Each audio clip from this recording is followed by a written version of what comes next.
नमस्कार। मैं Ravishankar सिद्धिलोक 93 astrology channel में आप सबका हार्दिक अभिनंदन करता हूं। आज मैं उपस्थित हुआ हूं कुछ अलग तरह का विषय लेकर, जिसमें मैंने धातुओं पर थोड़ी सी चर्चा की है। देखिए, धातुएं विद्युत की सुचालक होती हैं, है ना। तो इससे क्या होता है कि जब हम धातु धारण करते हैं तो यानी कि आभूषण के रूप में, तो ये वायुमंडल की विद्युत शक्ति को धीरे धीरे ये जो धातु के आभूषण हैं हमारे शरीर में पहुंचाते रहते हैं। इस शक्ति का हमारे स्वास्थ्य पर एक अदृश्य लेकिन स्पष्ट प्रभाव पड़ता है।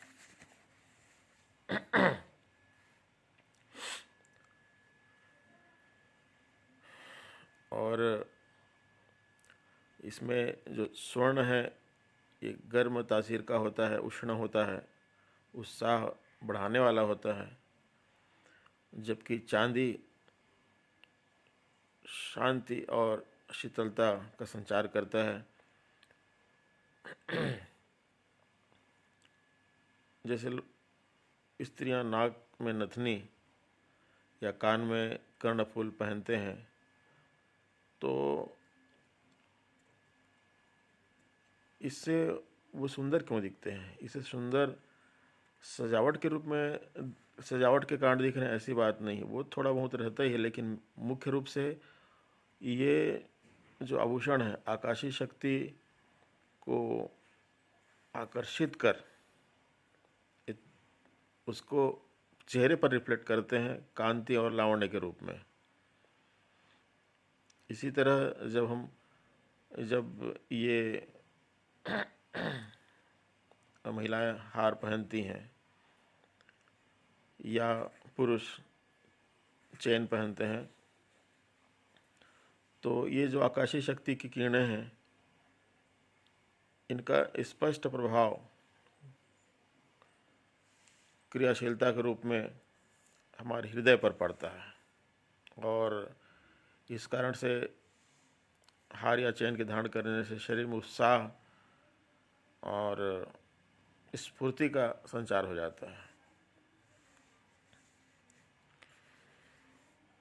जो कई लोग अष्टधातु की अंगूठी धारण करते हैं, ये भी इसको आप ज्योतिष रूप में भी ले सकते हैं, या फिर कह सकते हैं कि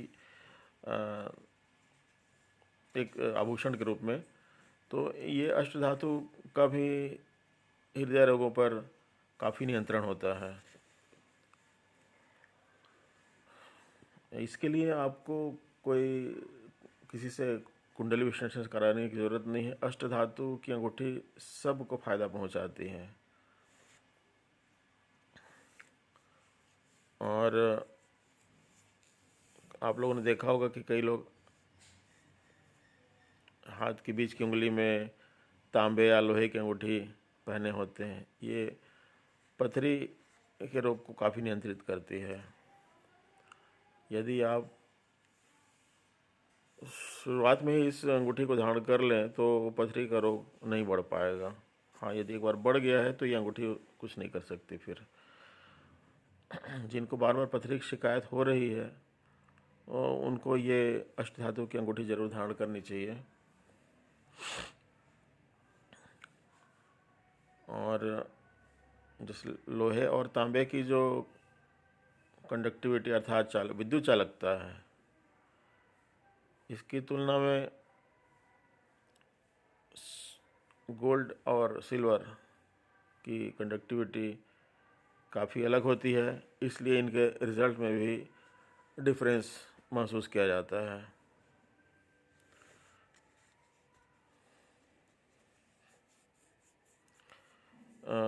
कई लोग कमज़ोर मानसिकता या जिनका मेंटल लेवल काफ़ी वीक होता है,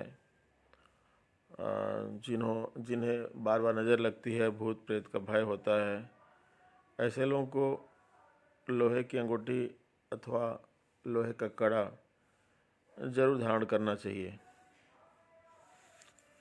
क्या है कि लोहा जो है चुंबक का जन्मदाता है। एक तरीके से मैं ये कहूँगा कि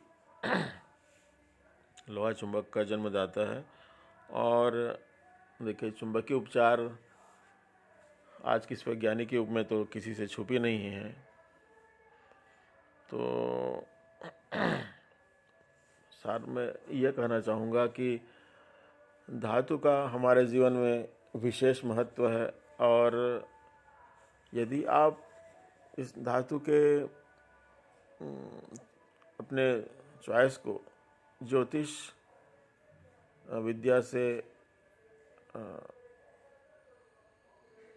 एनालिसिस करके देखें कि हमारे लिए कौन सा धातु शुभ है और कौन सा अशुभ है, और उसके हिसाब से आप आभूषण धारण करें या अंगूठी धारण करें। आप रत्न धारण नहीं कर सकते, आप केवल धातु धारण कर लीजिए, इसमें भी काफ़ी फायदा होगा। देखिए, अगर किसी को कहा जाए कि तुम इस चांदी का छोटा सा छल्ला पहन लो, उंगली में रिंग पहन लो प्लेन, तो उसको लगेगा भाई ये क्या चीज़ है, क्योंकि आजकल लोगों के पास पैसा बहुत है और वो सिर्फ छल्ले से संतुष्ट नहीं होने वाले। यदि आप उस चांदी के छल्ले में कोई रत्न धारण करा दें तो उनको एक अलग तरह का फील होगा और निश्चित रूप से उनको महसूस होगा कि ज़्यादा फायदा हो रहा है।